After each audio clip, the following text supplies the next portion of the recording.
Hello అండి అందరికీ welcome to my channel Maitri thoughts. అందరు ఎలా ఉన్నారు, బాగున్నారా అండి?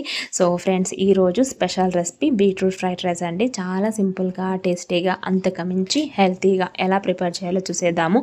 ఇది పిల్లల లంచ్ బాక్స్లోకే కాదు, అప్పుడప్పుడు ఈవినింగ్ డిన్నర్లోకి ఏదైనా స్పెషల్గా క్విక్గా రెసిపీ ట్రై చేయాలనుకుంటే ఈ రెసిపీని ఫాలో అయిపోవచ్చు. ఆలస్యం లేకుండా రెసిపీలోకి అయితే వెళ్ళిపోదాము.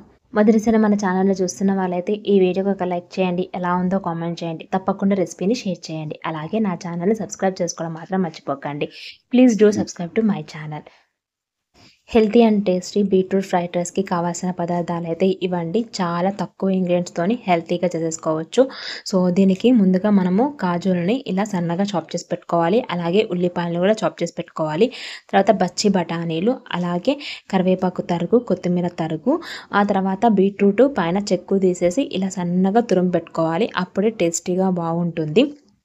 ముందుగా స్టవ్ ఆన్ చేసుకొని ప్యాన్ పెట్టుకొని 1 టేబుల్ స్పూన్ దాకా నెయ్యి వేసుకోవాలి. నెయ్యి హీట్ అయిన తర్వాత ఇందులోకి కట్ చేసి పెట్టుకున్న కాజుల్ని వేసుకొని లో ఫ్లేమ్లో మంచి కలర్ వచ్చేంత వరకు ఫ్రై చేసుకోవాలి. ఫ్రై చేసి పెట్టుకున్న ఈ కాజుల్ని వేరొక ప్లేట్లోకి తీసుకొని పక్కన పెట్టుకోవాలి. తర్వాత ఇదే ప్యాన్లోకి కొంచెం నూనె, అలాగే ఇంకొంచెం నెయ్యి వేసుకోవాలి. హీట్ అయిన తర్వాత ఇందులోకి యాలకులు, లవంగాలు, కట్ చేసి పెట్టుకున్న ఉల్లిపాయ ముక్కలు, కరివేపాకు తరుగు, కొంచెం కొత్తిమీర వేసుకొని ఫ్రై చేసుకోవాలి. ఈ రెసిపీలో మనం ఎక్కడ కూడా పచ్చిమిర్చి యాడ్ చేయట్లేదు, ఎందుకంటే మనం చేసే రెసిపీ పిల్లలకు కూడా టేస్టీగా హెల్తీగా తినాలి కాబట్టి వాళ్ళకి కారం తగలొద్దు అని చెప్పేసి పచ్చిమిర్చి యాడ్ చేయలేదు. కొద్దిగా ఉల్లిపాయ ముక్కలు ఫ్రై అయిన తర్వాత అల్లం వెల్లిపాయ పేస్ట్, అలాగే పచ్చి బఠానీలు వేసుకోవాలి. సో పచ్చి బఠానీ ఈ రెసిపీలో హైలైట్ అండి. అక్కడక్కడవి తగులుతూ ఉంటే రెసిపీ చాలా బాగుంటుంది. సో ఈ పచ్చి బఠానీ కూడా వాటిలో ఉన్న పచ్చదనం వెళ్ళి కొంచెం కలర్ చేంజ్ అయ్యేంత వరకు ఫ్రై చేసుకోవాలి. లో టు మీడియం ఫ్లేమ్లో మూత పెడుతూ తీస్తూ ఈ పచ్చి బఠానీ కూడా మంచి కలర్ వచ్చేంత వరకు, వేగిపోయేంత వరకు ఫ్రై చేసుకోవాలి. అవి వేగిపోయిన తర్వాత సన్నగా తురుముకున్న బీట్రూట్ తురుమును వేసుకోవాలి. బీట్రూట్లో మంచి ప్రోటీన్ విలువలు ఉంటాయి. రక్తం మెరుగుపడడానికి, రక్తం ఇంప్రూవ్మెంట్ అవ్వడానికి బీట్రూట్ అనేది చాలా సహాయపడుతుంది. సో చిన్నపిల్లలు, పెద్దవాళ్ళు ఎవరైనా కూడా తమ తమ డైట్లో వీక్లీ వన్స్ బీట్రూట్ని యాడ్ చేసుకోవాలండి. సలాడ్లో కూడా బీట్రూట్ తిన్న చాలా బాగుంటుంది. బీట్రూట్ తురుముని వేసుకొని అందులో పచ్చదనం పోయి మంచిగా ఫ్రై అయ్యి కలర్ చేంజ్ అయ్యేంత వరకు మూత పెడుతూ తీస్తూ లో ఫ్లేమ్లో ఫ్రై చేసుకోవాలి.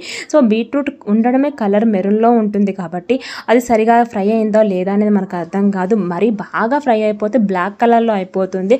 కలర్ చేంజ్ అవుతే టేస్ట్ ఉండదు. చూసుకొని ఫ్రై చేసుకోండి. తర్వాత ఇందులోకి పసుపు, కొంచెం ఉప్పు, బీట్రూట్ తురుముకి సరిపడంత ఉప్పు వేసేసుకొని ఫ్రై చేసుకోవాలి. సో పసుపు కొంచెం కలర్ కోసం వేస్తున్నాను అనమాట. ఆ తర్వాత ఇందులో ఉడికించిన రైస్ వేసుకోవాలి. మామూలు రైస్ ప్లేస్లో మీరు బాస్మతి రైస్నైనా యాడ్ చేసుకోవచ్చు. సో ఈ ఉడికించిన రైస్ని వేసుకొని బీట్రూట్, బఠానీ తురుముతో అన్నీ కలిసేలాగా మంచిగా కలుపుకోవాలి. ఎక్కడ కూడా పలుకు లేకుండా కలుపుకోండి. ఆ తర్వాత ఇందులో కొంచెం టేస్ట్కి సరిపడా కారము, ఇప్పుడు రైస్కి సరిపడా ఉప్పు వేసుకోవాలి. ఆ తర్వాత ధనియాల పొడి, అలాగే మంచి డైజెషన్ కోసం జీలకర్ర పొడి, టేస్ట్ అండ్ అరోమా కోసం మసాలా, గరం మసాలా వేసుకోవాలి. ఈ మసాలా దినుసులన్నీ కూడా అన్నంతో బీట్రూట్ తురుముతో మంచిగా కలిసేలాగా కలుపుకోవాలి. సో మంచిగా మిక్స్ చేసుకోవాలండి నిదానంగా. కింది నుంచి మీ దాకా మొత్తం వైట్ రైస్తోని బీట్రూట్ తురుము మంచిగా కలిసేలా కలుపుకోండి. టేస్ట్ చాలా బాగుంటుంది. ఇది లంచ్ రెసిపీ కానీ చెప్పుకోవాలని అవసరం ఏం లేదు. డిన్నర్లో కూడా అప్పుడప్పుడు ఏదైనా తొందరగా క్విక్గా చేయాలి అనుకుంటే బీట్రూట్ అవైలబుల్గా ఉంటే ఇది చేసేసుకోండి, చాలా బాగుంటుంది. అలాగే ఫైనల్లీ మీద నుంచి కొంచెం నెయ్యి, అలాగే ముందుగా వేయించి పక్కన పెట్టుకున్న కాజులు, కొత్తిమీర తురుము ఇవన్నీ కూడా వేసేసుకొని మరొకసారి మంచిగా కలుపుకోవాలన్నమాట.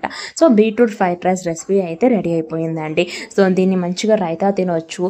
రైతాతో తిన్నా బాగానే ఉంటుంది, అలాగే సో నార్మల్గా తిన్నా కూడా బాగానే ఉంటుంది. మార్నింగ్ బ్రేక్ఫాస్ట్లో ఎప్పుడైనా రైస్ మిగిలిపోతే కూడా బీట్రూట్ అవైలబుల్గా ఉంటే ఈ రెసిపీని ట్రై చేయండి, చాలా బాగుంటుంది. పిల్లలకైతే చాలా మంచి హెల్తీ రెసిపీ అని చెప్పవచ్చు. తప్పకుండా ట్రై చేయండి.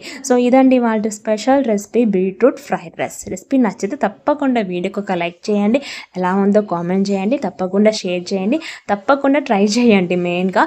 సో అలాగే నా ఛానల్ సబ్స్క్రైబ్ చేసుకోండి. పక్కనున్న బెల్ ఐకాన్ని ప్రెస్ చేసినట్లయితే నెక్స్ట్ వీడియో అప్లోడ్ చేసినప్పుడు నోటిఫికేషన్ మీ మొబైల్కి వస్తాయి. నేను కలుస్తాను మరొక మంచి వీడియో, షార్ట్ అండ్ కంటెంట్ ఉన్న వీడియోతో.